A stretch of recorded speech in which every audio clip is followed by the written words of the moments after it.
సత్యగాథ. ప్రతి పదం ఒక ప్రాణం, ప్రతి వాక్యం ఒక శపథం. ఇది ఆరంభం, కాలం విన్న మొదటి శబ్దం, మహాభారతం.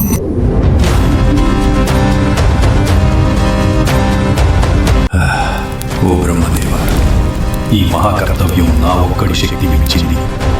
మహాభారతం అంతులేని విశాలత, అగాధమైన లోతులతో నిండిన ఈ ఇతిహాసం. దాన్ని మించేందుకు యుగాలే సరిపో. దీన్ని సంపూర్ణం చేయడానికి నేను ఎవరిని ఆశ్రయించాలి?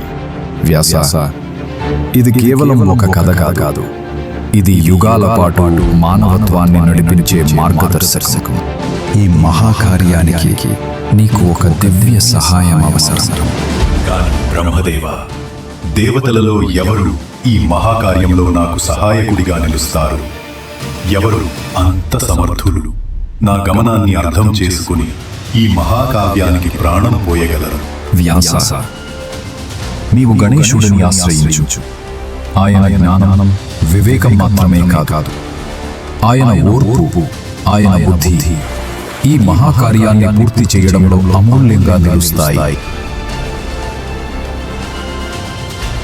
గణేశుడా, ఆయన ఈ కార్యంలో నాకు సహాయం చేస్తారా?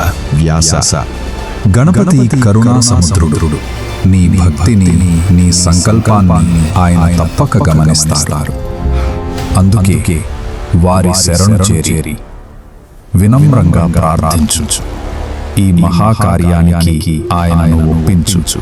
గణేశుడే నాకు తోడు కావాల్సిన శక్తి అయితే ఆయన దగ్గరకు వెళ్ళడం తప్ప నాకు మరో మార్గమే లేదు. మంచు కప్పిన శిఖరమైతే సరే, ఘాటైన రాళ్ల మార్గమైతే సరే, ఆయనను చేరుకోవడానికి నేను ఏ దూరానికైనా వెళ్తాను. రా వ్యాస, నీకోసం వేచి ఉన్నాను.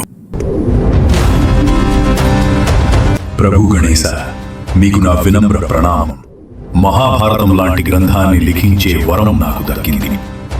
కానీ ఈ కర్తవ్యం నా ఒక్కడి శక్తికి మించింది.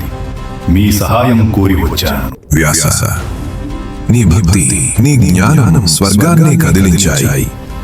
నేను నీకు సహాయం చేస్తాను, కానీ ఒక షరతు ఉంది. చెప్పండి ప్రభు, మీ షరతు ఏమిటి?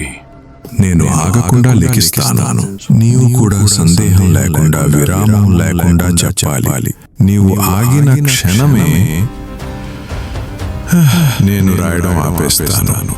అది సమంజసమే ప్రభు, కానీ నాకు కూడా ఒక వినతి ఉంది. ఈ కథ వర్తమానం కోసం మాత్రమే కాదు, రానున్న యుగాల్ని కూడా నడిపించేది.